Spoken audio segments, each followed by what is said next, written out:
hello guys අද අලුත් blog එකක් අද යන්න ඉරුම් කඩන්න අදුමුත් එහෙම ඇඳගෙන දැන් ඉරුම් කඩන්න ඕනේ ඉඳ අදුමුත් ඇඳගෙන දැන් මේ හදන්නේ ඉරුම් කඩන්න බලන්න කන්දක් උඩ තියෙන වත්ත දැන් මේ මම පෙන්නන්න කන්ද අපි ඉන්නෙත් කන්දක් උඩ වත්ත තියෙනෙත් කන්දක් උඩ මම ග්ලව්ස් එහෙම දාගෙන වැඩේ හදා ගන්න ඕනේ මම හදාගෙන දැන් ඉරුම් කඩන්න තමයි හදන්නේ මම වත්ත පෙන්නන්න පොඩ්ඩක් කොහොමද තියෙන්නේ කියලා දුරට කන්ද උඩ නැග්ගට පස්සේ මොකද තමයි වෙන්නේ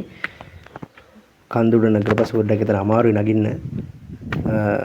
නැග්ගට පස්සේ පේනවා ඔයගොල්ලන්ට වීරුම් කඩලා බෑග් වලට දාලා තව කට්ටිය වැඩ කරනවා එහෙම හවස් වුණා එහෙම ඊට පස්සේ අපි දැන් වීරුම් කඩාගත්ත ටික එක තැනකට එකතු කරලා දැන්